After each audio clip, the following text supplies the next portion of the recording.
So Ripple and Securitize have joined forces to allow BlackRock's Build Fund and VanEck's V Build Fund to be redeemable in RLUSD. This means holders of BIDL or VBIL, they can exchange their shares for RLUSD, which is Ripple's flagship stablecoin that runs on the XRP ledger.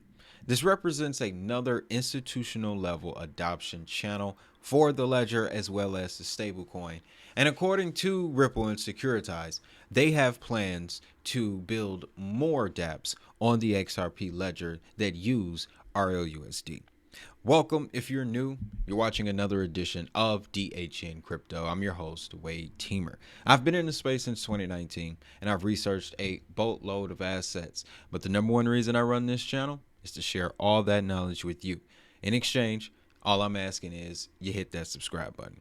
Now, I do have something for you in exchange for that. I am building a digital library. There is a lot of noise in the crypto space, and I understand that. As a matter of fact, 60% of crypto investors surveyed in 2024 showed that the majority of people don't understand what they hold. That is the number one way you can get wrecked in this business. That is why I put together the DHN Digital Library. It'll give you the foundational knowledge about blockchain technology that you must have. More about that at the end of the video, but let's get into the information. So we have Ripple and Securitize enable RLUSD smart contract functionality for BlackRock's BIDL and VanEck's VBIL tokenized funds. So that is the main component to this operation, is the use of smart contracts. There was a lot of discussion about Ripple perhaps taking a different route and stepping away from the XRP ledger. This story confirms that that is not the case. To get a deeper understanding about why the smart contract is the most important element to this, let's dig into the press release for a second, and then we're going to unpack just how functional smart contracts can be when it comes to RLUSD. Now, they announced that the smart contract would allow holders of BlackRock's BIDL and VanEck's VBIL to exchange their shares for Ripple RLUSD. The smart contracts adds an additional stablecoin off-ramp for BIDL and VBIL tokenized short-term treasury funds. So if you're not familiar with what a smart contract is, simply it's an if-then sort of agreement in a digital realm. If I redeem my shares on a certain platform, then I'll get in return that value amount in the form of RLUSD. How the XRP ledger gets involved with this equation is through that mechanism. As they mention here, investors can gain continuous exposure to RLUSD while preserving exposure to on-chain yield and a broader range of DeFi strategies that drive utility. So, to the point of Ripple and Securitize looking to build out more dApps on the XRP ledger using RLUSD, what they're getting at with this is when investors go to redeem for RLUSD, they have the option to keep RLUSD on chain and participate in the DeFi protocols that it is compatible with. And that number is growing. Would like to see more of it on the XRP ledger, but that'll come with time. And with players like Securitize getting involved to support it, won't be that much longer. So I really want you to understand the smart contract aspect to this, because having the technical understanding of how these relationships form helps you identify in the future where the valuable connections truly are. A lot of new tokens come into the space all the time, and it's easy to get that FOMO. But I want to make sure whenever you come across my content, you know exactly what to look for. This smart contract integration is a very great thing. And as they mentioned, this is the first integration of RLUSD into Securitize's platform. with additional use cases and assets planned. Securitize is also integrating with the XRP ledger to expand access and bring new utility to the XRP ledger ecosystem. So much like I was excited about Axlar and Midas making use of the EVM, XRP-L EVM, Securitize is looking to do the exact same thing, and they're going to bring stablecoins into the conversation. Now, if you're not familiar with Securitize, they're one of the biggest names in tokenization, and they have been for a number of years. I remember when I first got into the space, before tokenization was truly a thing, Securitize did a lot of work with the XDC network. Through that particular relationship, things with Ripple started to form. There was discussion, well, not discussion, because it ultimately happened, but back then, Algorand was very close to Securitize, and now we have seen the tokenized stock, I believe it's Exodus, on Algorand, that's being supported by Securitize. So that's just one small example of what could potentially occur on the ledger going forward now that Ripple Securitize is ready to go full steam ahead. To that point, let's hop over to RWA.xyz. I already have Securitize table pulled up here. Lost a little bit of value over the last month or so, but I believe that is connected to market conditions. Hasn't been confirmed yet, but oftentimes when the market takes a dip, I'll see the same amount of red on RWA.xyz. Outside of that, though, everything else looks pretty good. But what I want you to see is the networks that Securitize is already building on and the amount of value. $3 billion, ladies and gentlemen. Definitely a king of the RWA market. And here are some of their assets. Yes, you can see Exodus Movement Inc. Class A stock running on Algorand. The rest, prominent layer 1 protocols, Solana, Polygon, Ethereum, Avalanche. So the two specifically mentioned in this story was the VBIL and the BIDL fund. So you can see BIDL was already on Solana, Poly, Optimism, Ethereum, Avalanche, Arbitrum, Aptos.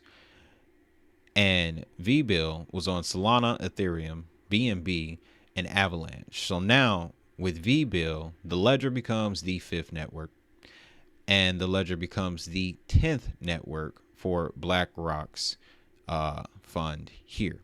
Additional networks coming soon. So we are definitely in the multi-chain era of this blockchain industry, folks.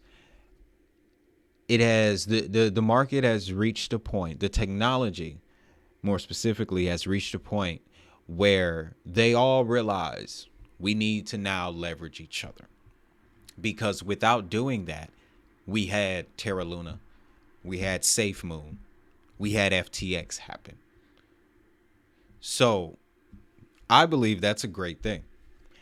And it's also something you should pay very close attention to as an investor, because if you're holding a network that isn't trying to play the multi-chain game and thinking that they can just do it all, they're heading for ruin, man.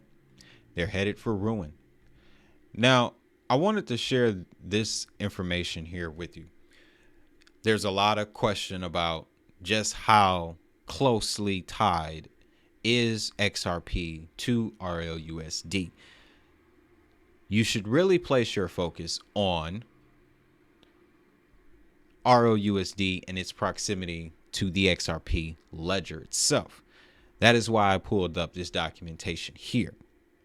Ripple USD uses the issued tokens functionality that is native to the XRP ledger. To help you understand that, that means that there is a function on the XRP ledger similar to asset issuance on Stellar. On the XRP ledger, they refer to them as issued tokens. So if you ever come across a token on the XRP ledger, Casino Coin, Root Network, things like that, they're an issued token. So you've been able to tokenize this entire time on the ledger. Just want to make that clear. And RLUSD is leveraging that. Now, I've highlighted this piece here. On the XRP ledger, a stablecoin is created by an issuer holding real-world assets as collateral and creating equivalent tokens on the ledger. Why is that important? Well, in this particular relationship, if you ask the question, well, how does this make use of XRP or the XRP ledger? Let's say one of the holders of the V-Build or the BIDL fund wants to redeem in RLUSD. They can do it directly on the XRP ledger through the form of an issued token. Taking it even deeper, even better for you, anytime they do redeem and they want to partake in DeFi protocols that exist on the ledger, that version of RLUSD that is minted directly on the ledger. So the distance between how much has been minted on Ethereum for RLUSD as opposed to how much has been minted on the ledger, that's about to change because this option is available to them now. Fantastic, in my opinion. And the RWA momentum has not stopped ever since this piece of news here. Ripple's vision for RWA tokenization with Zonics. I'm going to take a stroll down memory lane really quick. Back in December of 2024, Ripple and Zonics, they hit the market with their tokenization initiative. A little bit after that, guys, Ripple and ArchX. Well, a little bit before that, June of last year. Ripple and ArchX partner on tokenization of RWAs. Then we got, a little bit more recently, this summer, Ripple partners with Control Alt to support real estate tokenization in Dubai. So the tokenization wave is definitely here for XRP. And we can't forget about, most recently, Midas Axelar launch MXRP, tokenized XRP product with up to 8% yield. Some places you're getting 10%. So point I'm getting at here is this. This deal truly confirms that Ripple does not plan on leaving the XRP ledger alone anytime soon. So any speculation towards that, we can dead it today. In addition, I'm starting to notice a pattern of institutional level DeFi and retail level DeFi becoming the trend for the XRP ledger. Does this represent a change of direction? I don't think so, because you still need to be a powerful currency conversion layer if you want to build out a global DeFi network or support a DeFi network with global participants. Ripple, the ledger with RLUSD, they are headed in that direction, folks. So I like that. Let's take a look at the chart before we get out of here. Looking at the yearly, we're near the end of the year, folks. So I'm looking at these prices to see how we've done so far. XRP, much like the XLM chart I was just looking at, it's looking downright beautiful. XRP is up 400% in 2025. If you would have gotten in when the ArchX announcement was made in June, you would have been very well off by now. But specifically, the closest point would have been the December announcement between Ripple and Zonics. If you would have acted on that, you would have been able to ride this entire roller coaster. So with that, that's all I got for this one, guys. So don't forget to check out the digital library. Like I mentioned, 60% of crypto investors don't truly understand what they hold, and that is how people are getting wrecked. So I put together this digital library to address that statistic. If you want to access it, the link will be in the description as well as the pinned comment. With that, y'all know what time it is. If that money is digital, so is the hustle.